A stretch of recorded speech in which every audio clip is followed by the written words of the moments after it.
Hello guys, welcome back. Mamagi video da aina haidana ko aina squid ki seafood stir fry semi dana ko da aina squid happy dana du aina squid to whole da pamane du phangdre na aina haibdi sidira gi dana ko haidi moina phajana dum clean tawraga yon ba pot to du aina phange dana ko du ngarang di aina finally squid se phange ba ko adu do video se plan tawraga sema video na te ba aina phangbodu da aise semning manana khudak ka dum nama abane bako ado ngarang di chadre ado ngasi chadoi ne bako ngasi aina semning ga haida na ko do sem doi ne adu ga chadoi ne ado sida aina hapa thame ba ice marakta ado ko thorake yo ko lai tu aina squid se ko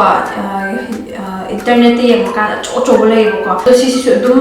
yam kana saw bodu na te du su aduma yamna chana ba haibagi oina di sise dum chawre bako to sida laire sida amma laire ani ahum mari last ke ani sidi khara pek pane anga kuchi inge taruk ado si bakai se ai loina chawa ngamoi bako ado na kaya share siga achauba se oyam achauba semni bako ado achauba ama ani ako mari di semage mari dum sem to age aina haidi ampo sem jimina kamaina sem do no khangde bako ado ina masage youtube ta yeng bane ba moina tawba se smaina nan lawe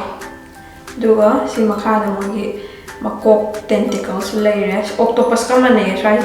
octopus ko sama nai duga mogi ing to thok ando moina tawba se try se makok se pair ga hana sato e zoom to inde manungi matibo marin to le tu magi saru oja do ni sisina manam jidi ngahi mana na me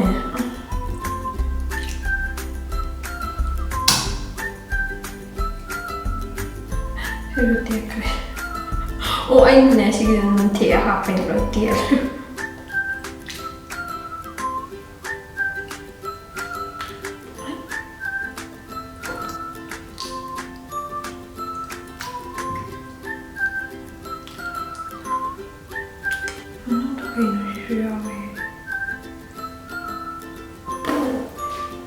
sida layer hajikito sisina mako oido ne bako swagi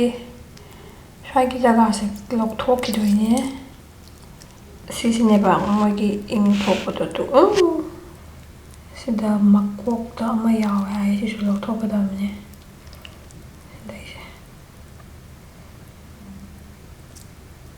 sisu lok thok da ba magi tentacle si dum cha ba yare to sigi asang bi sigi lok thok khwai asang khara yaw ai bako octopus ka dum manai dum masok to ado hozik mayam maku set hawre je maku je hana kitang seto aba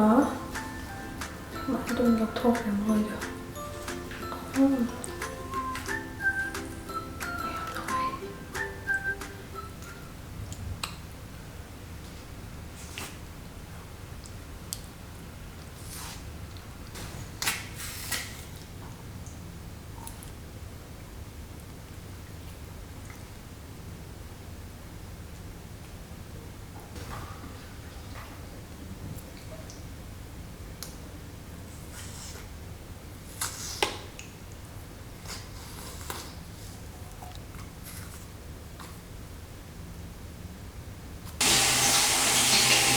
ado mayam squid sida hozi ready da layer bako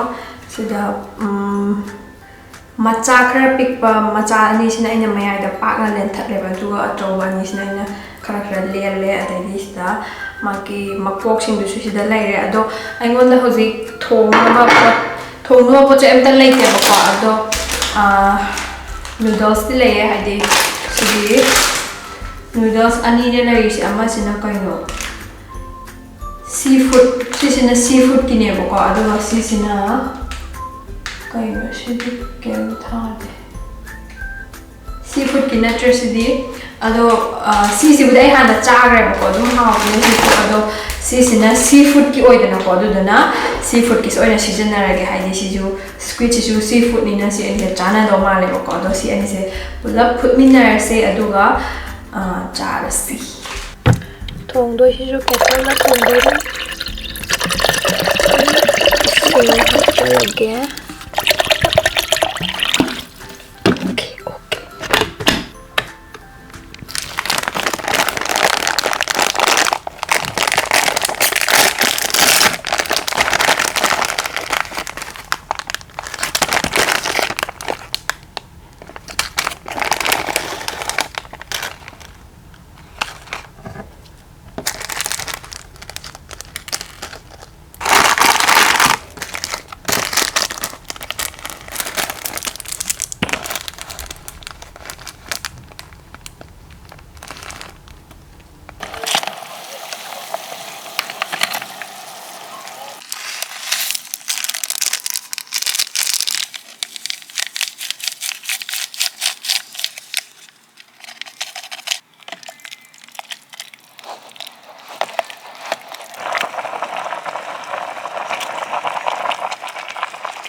aduga ma'am sisi jo aina ngarang yam chaning madan lorok ne ko sise ai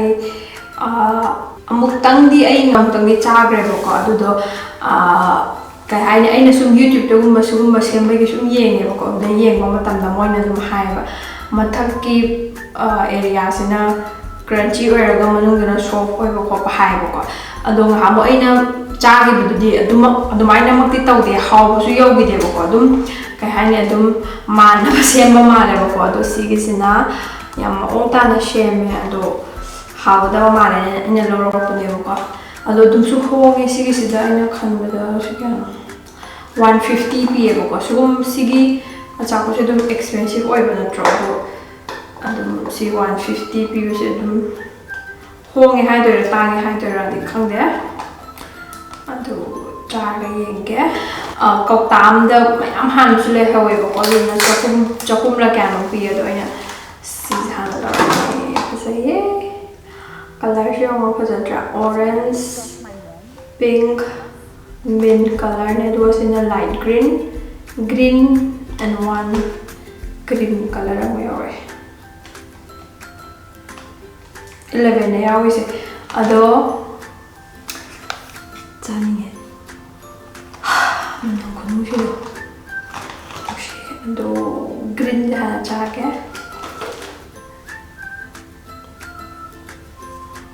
see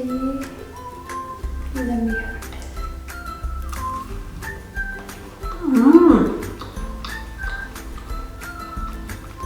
have it have do ado ina haidi thume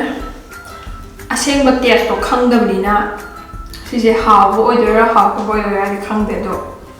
adumdi hawe do thume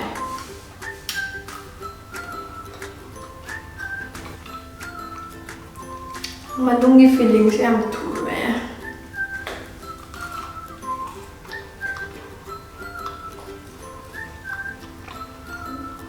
hawdi hawo thumbe henenga thume tin hawdu male sida laire mai tente ka se pra octopus male ando hoji char ge hawe ngasi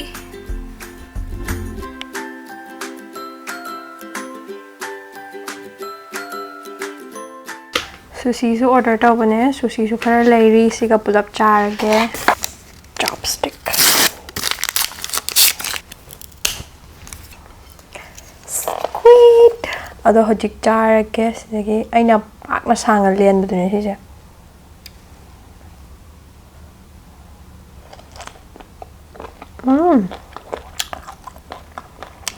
ui lawe na hao da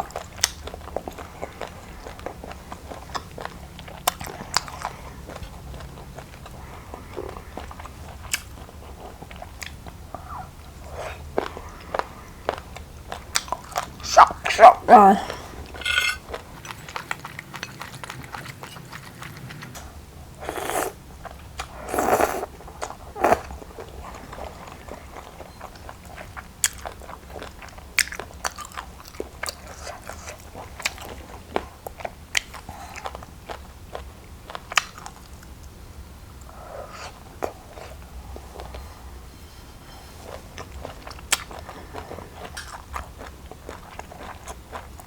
시기 자가스나부 헤나 소프트 오이베 헬레 가사기 그노르데지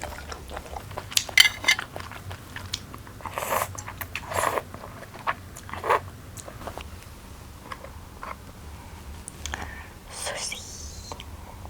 얌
아 왜?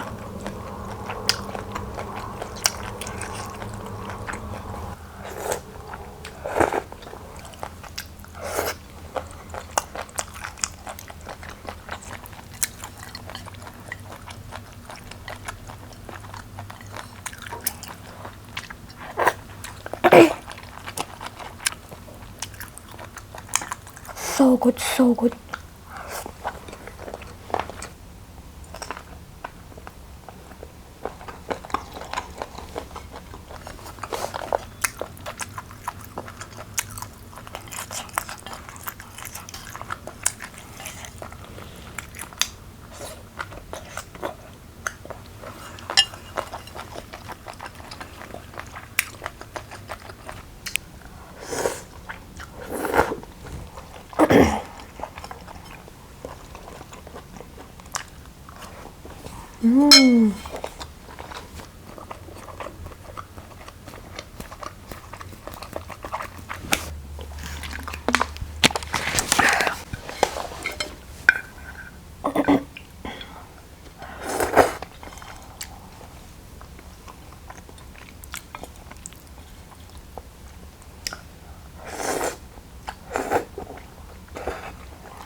Hai bé em ngại tôi ôi buồn.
Squid eating finish.